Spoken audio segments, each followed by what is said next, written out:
ఇప్పుడు ఇన్ఫ్లుయెన్స్ అని స్టార్టింగ్ మాట్లాడినావు కదా, నేను చేయాల్సిన దగ్గర చేశా, నేను డప్పు కొట్టుకోలే. It was silent treatment. అందరూ నేను మాట్లాడింది ఒర్రింది చూస్తున్నారు కానీ సైలెంట్గా నేను చేసినవే డోంట్ మైండ్. నేను స్టేజ్ పైన కూడా అదే చెప్పా, నేను సమాజాన్ని మార్చడానికి నేను రాలేదు, ఎవరినో ఉద్ధరించడానికి నేను కాంటెంట్ చేయట్లేదు. నేను చేసేది నేను చేస్తాను, నచ్చితే తీసుకోండి, నచ్చకపోతే ఫైన్.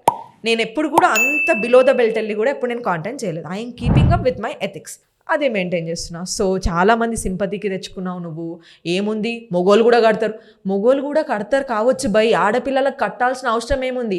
ఆస్తులు మొగోళ్ళకి వస్తే కానీ అమ్మాయిలకు రావు కదా.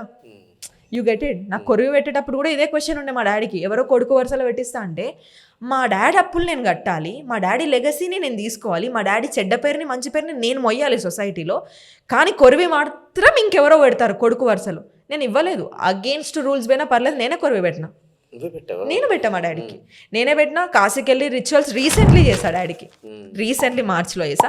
నాకు ఆ డ్రీమ్ ఉండే మా డాడీకి అక్కడ పూజ చేయించాలి అని చెప్పేసి. అక్కడికి వెళ్ళినాను, చేసినాను. I'm like happy.